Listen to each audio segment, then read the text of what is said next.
Core blimey, governor, how can we be at 1 year on already? It's just gone by like that.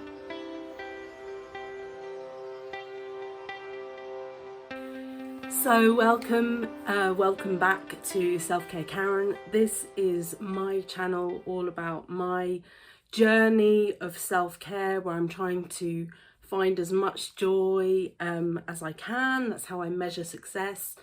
And I post videos twice a week on Mondays and Fridays.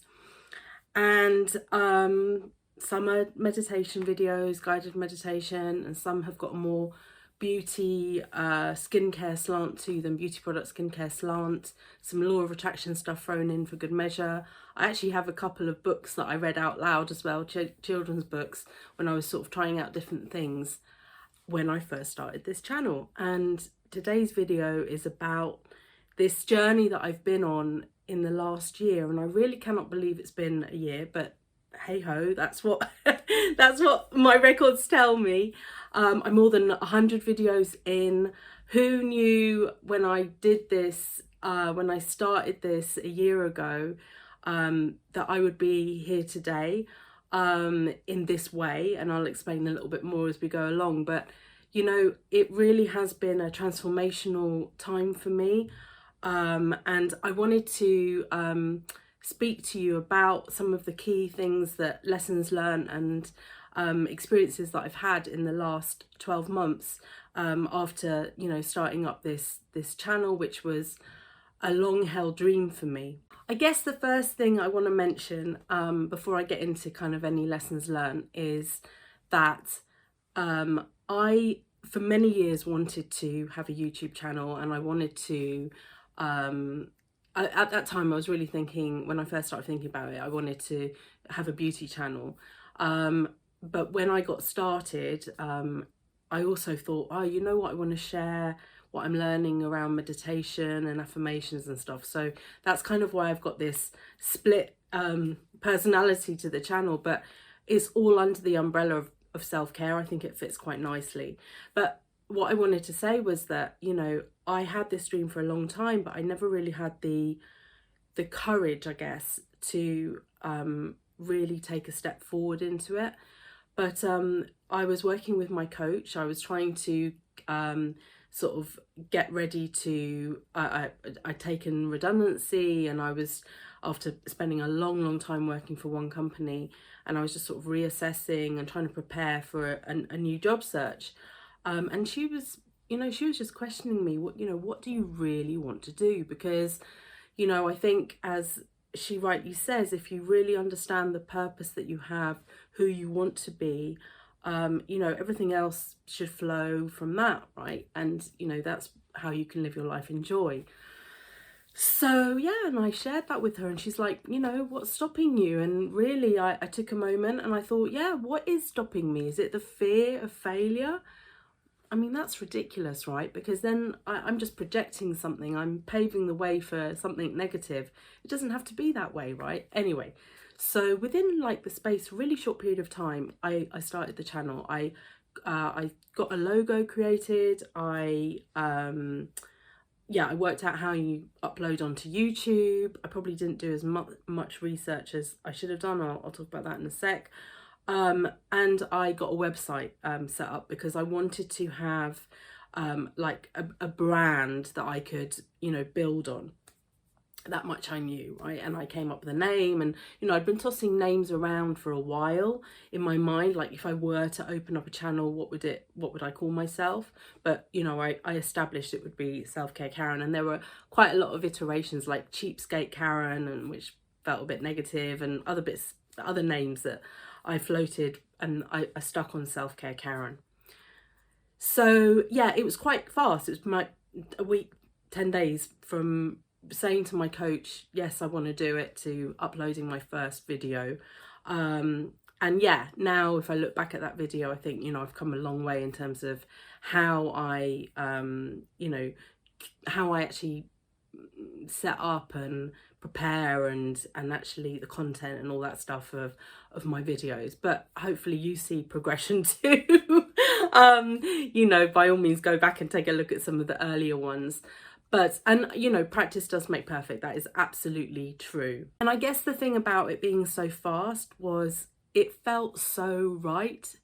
Everything kind of flowed. It wasn't difficult. And for me, that was actually a really big sign that I was doing the right thing. Because I think, you know, what I've learned from the law of attraction over the last 18 months or so is if things are really hard and they're not coming easy to you, they're probably not the right thing to be doing at that moment in time. It might be at a different moment they work out, but anyway, everything was really in flow. It was really easy, and I quickly uploaded one video, another, and then I got into a more organized way of posting. So I do, on a Monday it's always a guided meditation, and on a Friday it's always a beauty, skincare / law of attraction, me kind of talking video. So I sort of got into that cadence. I decided not to carry on doing the children's videos just because yeah, I just didn't really see that as a niche that I wanted to explore. But you know, maybe in the future I might do that. It's surprising to me that those videos, I've got two, one is an Ant and Bee story and one is Goodnight Moon, they actually still get views, not a huge amount, but you know, clearly there's some people that are interested in those videos. So I want to share with you today, whoops, sorry, I'll just kick the camera there. See, I'm still learning about the technical aspects of filming, but anyway, I just wanted to share 6 key learnings with you today about this journey that I've had over the last year.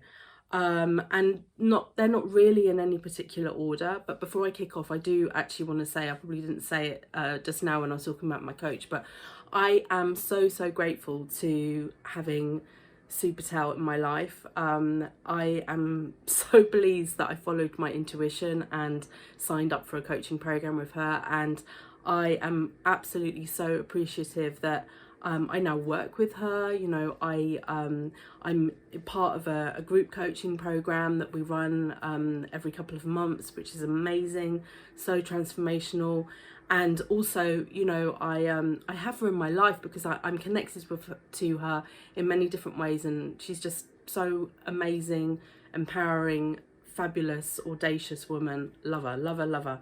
And I'm going to put some details in the video description about how you can find out more about how amazing she is.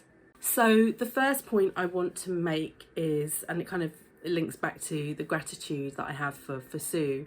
I've had many cheerleaders and supporters over the last year, and I am so grateful for them.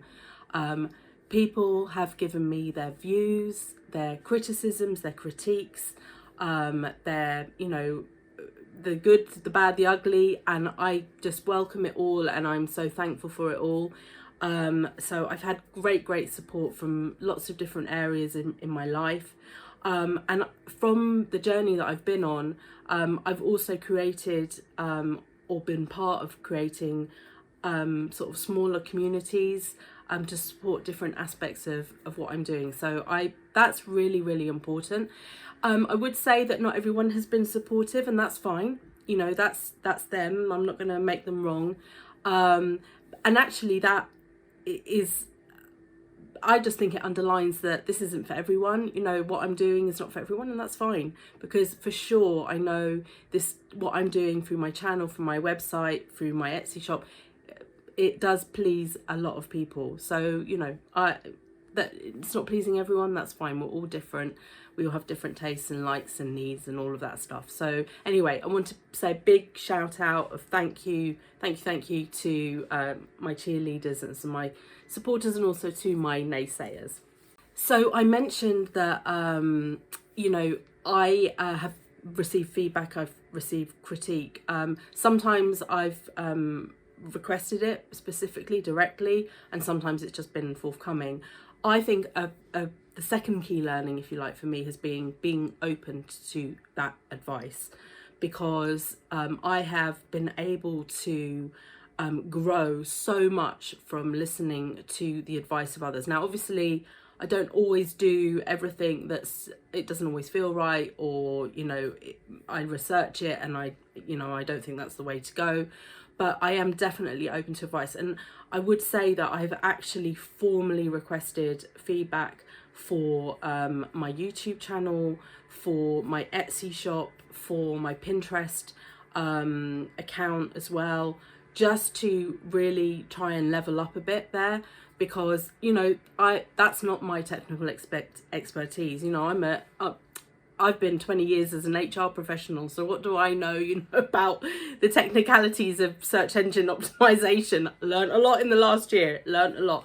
So yeah, I think it's really important to be open to advice, and I hope I will continue to be open to getting advice and acting upon that advice. But also I think it's a key learning for me. I must apologise for the background noise, they're cutting the grass again, but anyway, I'm on a flow, I'm not going to stop now. The other thing is you've got to experiment. So, I think at the start when I first started putting up the videos, I just thought, oh my God, they're going to go viral in a second, and I kept on looking at the stats and no one was watching. And there were a few months there where I really didn't think about how I could do things differently. But now certainly I change things up a lot. I'm open to the advice and I do act on it. So for example, right now I'm going through the process of redesigning all the cover images I've got in my Etsy shop, because I got feedback that they're a bit confusing because they're also different. So I think that's great feedback. It's very difficult when you're in it to see it from an outsider's point of view. So I'm acting on that feedback and I'm changing. And I've also recently done quite a lot of work on making sure that my SEO for my YouTube videos is much more on point. That was something that I really didn't consider at the start. And it is interesting because some videos get a lot of views and they've got no SEO from what I can see, or very little. But if it can give me a boost, my videos a boost, then I'm gonna do that. I'm gonna learn about it and I'm gonna apply it. So yeah, experimentation. Also, like with Instagram, there was a time when I thought that with Instagram it wasn't worth it because I wasn't getting very many views. I still don't get that many likes, but I get a lot more views than I was getting, and my followers has definitely increased a lot. Because I've changed the way I do things. I've done hashtag research. The actual posts I've now got much clearer. The kind of cadence of different posts. Not cadence. That's probably not the right word. But I changed that up. But I know that every kind of 7 posts it's going to be this type of post, and I kind of repeat that. I find a design I like and I change the messages, but the actual layout is very similar. And that helps me to provide the content, and also I kind of feel it's like building the brand. I've also got into Instagram stories and Instagram reels, which I hadn't been doing at all. So yeah, experiment. I guess I need to remember that Wednesdays is grass cutting day, but it's also my best day for filming, so oh my God, the noise. I digress. Anyway, my next point is all about getting help when you need it, bringing in outside help when you need it. So I have actually more recently than to start off with, I have outsourced certain things just because I need to really level up and I don't have that expertise. So I just spoke about hashtags and hashtag research. That really isn't my bag. So I've outsourced that. I got someone who is a professional in doing that to do some research for me. No doubt I'll do it again because these things are always changing. The same goes for the video descriptions. I tried out a couple of different styles before landing on the one that I'm using now, because the way that they flow I think is important, and the information, the layout and all of that stuff. So yeah, I'm not afraid to bring in outside help. It's amazing that you can get it so easily. I would never have known that before, but I use Fiverr a lot. I don't know if you've, and this is not sponsored by them or by any means, but you might have heard of them. You can just search there for the kind of services that you might need. I also have bought things on Etsy, like at the moment I'm just waiting for another critique to come back about my shop that I bought from someone on Etsy. So yeah, I think it's important to outsource when you can, because I think it's very difficult to, especially for, if you know, there are lots of channels, sorry I'm not being very clear, but there are lots of channels on YouTube about how to make YouTube videos, and the channel is dedicated to that, and so the people that do those videos are obviously, you know, they're getting expert in that world. My expertise is in trying out beauty products and, you know, writing and recording better meditations. I don't necessarily want to become an expert in, you know, search engine optimization, although, you know, I've become a lot more knowledgeable, and I know what kind of needs to be done, but I'm not necessarily going to be spending my energy there when I could be spending it on creating the content that I think, you know, I want to create and getting that better. Anyway, that's just my view. I think that's a nice segue for my next point, which is making the most of your skill set. And, you know, I obviously came into this with experience. I've told you I've got an HR background. I've got strong planning and organising skills. I am, you know, good at managing time and work execution and all that sort of stuff, you know. And although the way that I plan and organise has dramatically changed from how when I was working like 9 to 5, you know, how I work my day and stuff is different. I have been able to apply those skills that I had into what I'm doing now. And, you know, the same, I would say, I recognise that I've got a really big passion around beauty products, skincare, learning about the law of attraction, writing meditations, recording them, which is tapping into kind of a side of myself that I haven't really explored for a long time, but I get great joy from it. So I think, you know, knowing what brings you joy, knowing where your strengths are, and making sure you've got the space to utilize those, that's really important. That's a great lesson learned for me this year. And then finally, I think a really big lesson learned, and I still need to learn this more, I think, is around patience and trust and just allowing and surrender and all of that stuff. Because I think when I first put up my first video, I thought, oh my God, you know, I'm gonna get so many subscribers and so many views, and it's just, you know, I'm gonna monetize really fast and all of that stuff. As the time has gone by, I realise it's not as straightforward as that. And maybe I've not been lucky, maybe my content isn't right, maybe, you know, I've obviously still got loads of room for improvement, but this is something that you work at. It's gradual. I think the channels that blow up and, you know, do incredibly well really fast, they're not the norm, and, you know, and that's not the journey that I'm on, and that's fine, because I'm learning every day and I'm really enjoying myself, which is really important. And I'm different, you know, I've grown so much from the person that started this channel a year ago in so many different ways, and I wouldn't have not wanted to have learnt those things. So yeah, but I still need to work on being patient and just surrendering and you know, allowing for the good things to happen. There's one side of me that is like, yeah, you know, this channel can be a success, my shop will be so successful, why not?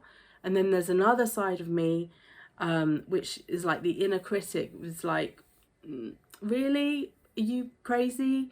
You know, are you really deserving of that? Are you really worthy of that? So this kind of inner critic over here, this negative self-talk, that's one I'm really working on, because of course I'm deserving, of course I'm worthy, you know.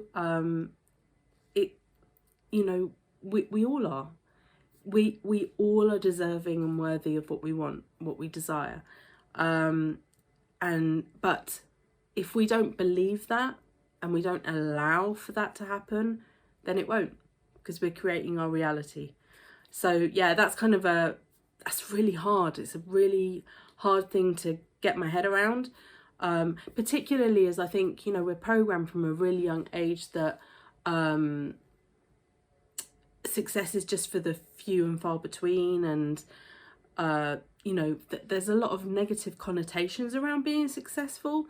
Yeah, so there's a lot still. I recognise that I've still got a big journey to go on with that, but I do feel that I've come a way already.